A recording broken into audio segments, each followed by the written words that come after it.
Jeen Mata coaching classes में आपका स्वागत है। मैं राजाराम यादव आपके साथ जुड़ रहा हूं। चैनल को सब्सक्राइब करें और बेल आइकन दबाना ना भूलें और लाइक भी करें।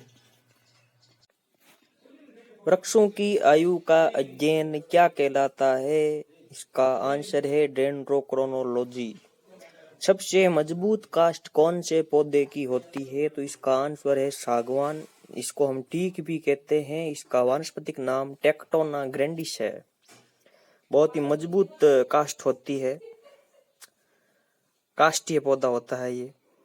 पत्ती की त्वचा में पाए जाने वाले रंध्र को कौन सी कोशिकाएं घेरे रहती है? तो इसका आंसर है द्वार कोशिकाएं, गार्ड सेल।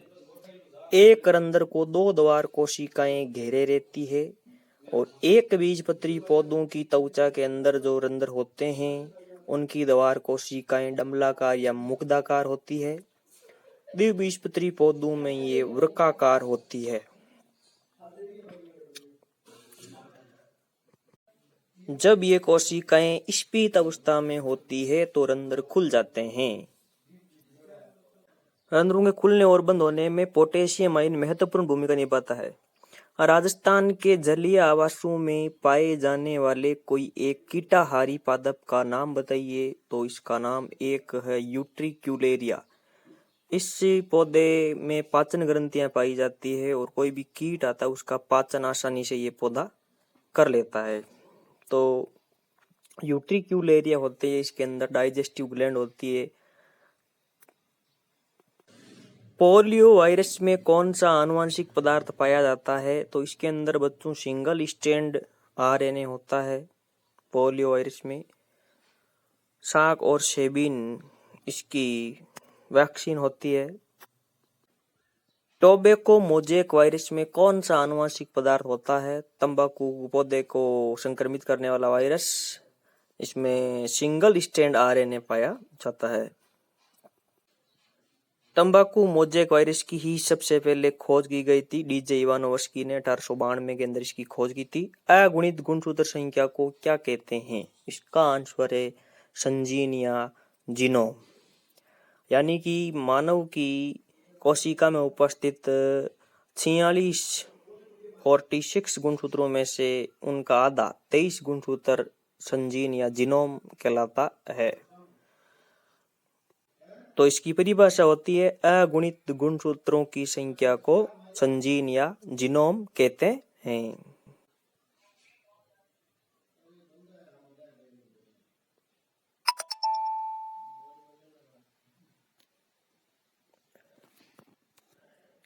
केंद्रिक न्यूक्लियोलस की खोज किसने की? वे इसको न्यूक्लियोलस नाम किसने दिया? उत्तर इसका फोंटाना नाम ईल में इसकी खोज की गई थी और बोमन ने इसको न्यूक्लियोलस नाम दिया था। केंद्रिक बोल सकते हैं या केंद्रिका बोल सकते हैं। केंद्र के अंदर पाई जाती है ये।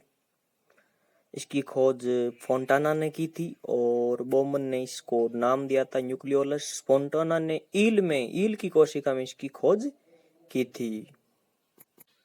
केंद्रिक केंद्रक द्रव्य में पाई जाती है।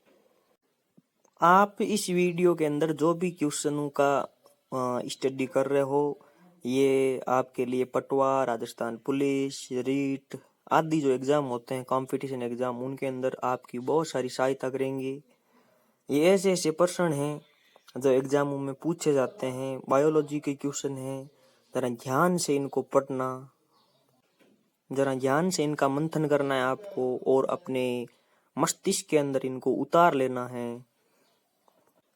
अब आपको सामान्य विज्ञान के इस प्रकार के वीडियो रोज ही आपको उपलब्ध होते रहेंगे।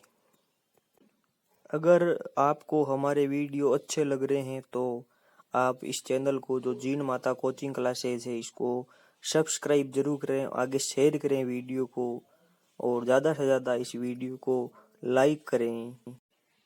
बेल आइकन को दबाना आप कतई भी न भूलें और ज़्यादा से ज़्यादा इस चैनल को सपोर्ट करें। अगला प्रश्न, लवकों की खोज किसने की थी? लवक प्लेस्टिड की खोज हैकेल ने की थी। लवक 3 प्रकार के होते हैं, वर्णी लवक, अवर्णी लवक और हरित लवक, जिसको हम क्लोरोप्लास्ट कहते हैं। हरित लवक को क्लोरोप्लास्ट नाम है वो सिम्पर नामक वैज्ञानिक ने दिया था। क्लोरोप्लास्ट प्रकाश संश्लेषण के अंदर सक्रिय रूप से भाग लेता है। ये आपको विशेष रूप से ध्यान रखना है। अगला प्रश्न है, माइटोकॉन्ड्रिया नाम किसने दिया था? माइटोकॉन्ड्रिया नाम सी बेंडा नाम के वैज्ञानिक थे, उन्होंने दिया था। माइटोकॉन्ड्रिया में आपको पता होना चाहिए ऑक्सीसोशन होता है। माइटोकॉन्ड्रिया एक ऐसा कोशिकांग है जिसके ऊपर 2 झिल्लियां पाई जाती है और माइटोकॉन्ड्रिया में क्रेब्स चक्कर संपन्न होता है। टैक्सोल क्या है? इसका उत्तर बच्चों, टैक्सोल एक एल्केलॉइड है। टैक्सस बकाटा नामक एक पौधा होता है, उसकी छाल से इसको प्राप्त किया जाता है और कैंसर रोधी दवा बनाई जाती है। जिम्नोस्पर्म प्रभाग का पौधा है, ध्यान रखना है। टैक्सोल एक एल्केलॉइड है और इसको कहाँ से प्राप्त किया जाता है? टैक्सस बकाटा नामक पौधे की छाल से प्राप्त किया जाता है और इससे कैंसर रोधी दवा बनाई जाती है। सीधा छप सकता है बहुत सारे एग्जामों के अंदर। अगला प्रश्न देखते हैं। अगला प्रश्न क्या है? रेसरपिन या रेजरपाइन एल्केलॉइड किससे प्राप्त होता है? बच्चों, रेजरपाइन एक एल्केलॉइड है, ये राउवोल्फ या सर्पेंटाइना पौधे की जड़ से प्राप्त किया जाता है। रक्तचाप कम करने में, हाई ब्लड प्रेशर को कम, जो हाई ब्लड प्रेशर होता है उसको कम करने में रेजरपाइन या रेसरपिन नाम का एल्केलॉइड काम में लिया जाता है। जो हिमालय रेंज के अंदर एक पौधा होता है राउवोल्फ या सर्पेंटाइना, उसकी जड़ से प्राप्त किया जाता है। राउवोल्फ या सर्पेंटाइना और विथान या सोमनीफेरा ऐसे पौधे हैं जिनकी जड़ से औषधियां प्राप्त होती है। रेजिन्स किसके उत्पन्न है? कार्बोहाइड्रेट के। सुगंधित जो तेल होते हैं उनके ऑक्सीकरण से इनको प्राप्त किया जाता है। रंग वार्निश करने में इनको काम में लिया जाता है। हींग एक रेजिन का ही रूप है। हींग फेरुला एसा फोइटिडा पौधे की जड़ों से प्राप्त होती है। कन्नाडा बालसम भी रेजिन्स का ही रूप है जिसका उपयोग प्रयोगशाला में स्लाइड बनाने में किया जाता है। ये विशेष रूप से आपको याद रखना है। हींग फेरुला एसा फोइटिडा पौधे की जड़ों से प्राप्त होती है और कन्नाडा बालसम भी रेजिन्स का ही रूप है। इसका उपयोग स्लाइड बनाने में होता है। पादपों के जीव द्रव्य में, ये जीव द्रव्य नहीं है, जीव द्रव्य में जल कितने प्रतिशत होता है? 95%। प्लांट सेल के अंदर जो प्रोटोप्लाज्म होगा जीव द्रव्य वो 95% होगा, उसके अंदर जल की मात्रा 95% होगी। ध्यान रहे, बीजों की कोशिकाओं में जो जल होता है वो उसकी प्रतिशत मात्रा 10 से 15% होती है। और आपको पता होना चाहिए रबर कौन से पौधे से प्राप्त होता है? फाइकस इलास्टिका व हीविया ब्रांजिलियंसिस से रबर प्राप्त होता है। लेटेक्स जिन पादपों में पाया जाता है उन्हें पेट्रोपादप कहते हैं, जैसे यूफोर्बिया है, आक है, केलोट्रोपिस प्रोसेरा जिसका वैज्ञानिक नाम है कनेर है। रबर सीरियल लेटेक्स में हाइड्रोकार्बन का मिश्रण होता है। गोंद संग्रहित भोजन, इसकी मात्रा भी रबर सीरी के अंदर पाई जाती है। आपको याद रखना है फाइकस इलास्टिका व हीविया ब्रांजिलियंसिस लेटेक्स रबर वाहिकाओं लेटेक्स वाहिनियों के अंदर पाया जाता है। ये सफेद पीले गाढ़े रंग का पदार्थ होता है। ये सूखने के बाद गाढ़ा हो जाता है। जीव द्रव्य जीवन का भौतिक आधार है, ये किसने कहा? हेक्सले ने। प्रोटोप्लाज्म नाम पुरकिंजे ने दिया था। मेहतो मोहल ने बताया था। जीव द्रव्य जीवन का भौतिक आधार है, ये किसने कहा था सबसे पहले? तो जीव द्रव्य जीवन का भौतिक आधार है हेक्सले। जीव द्रव्य के अंदर जीवन का गुण पाया जाता है या जीवत्व का गुण पाया जाता है जीव द्रव्य में। नारियल के कौन से भाग से तेल प्राप्त होता है? तो नारियल के भ्रूणपोष से हमें तेल प्राप्त होता है। नारियल का जो फल होता है उसके अंदर भ्रूणपोष होता है, उस भ्रूणपोष से हमें नारियल का तेल प्राप्त होता है।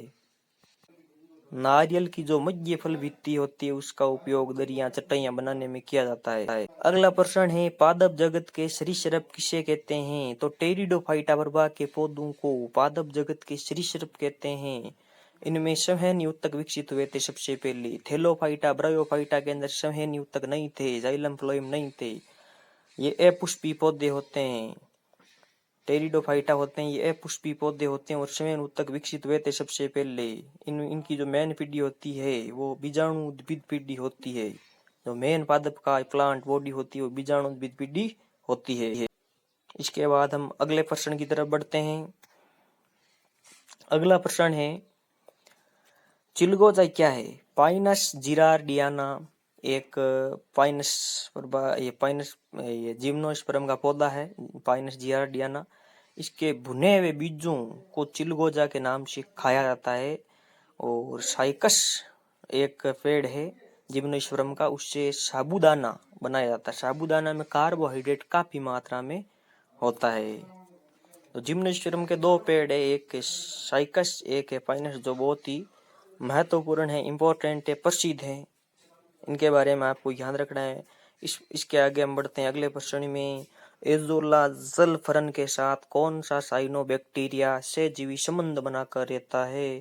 तो एजोला की पत्तियों के अंदर एनाबीना, आपने नाम सुना होगा एनाबीना, जो साइनोबैक्टीरिया है ये सहजीवी संबंध बनाकर रहता है। और एनाबीना के द्वारा नाइट्रोजन स्थिरीकरण किया जाता है। चावल के खेतों में अगर एजोला को डाला जाए तो खेतों की उपजाऊपन क्षमता है वो बढ़ जाती है। क्यों बढ़ जाती है?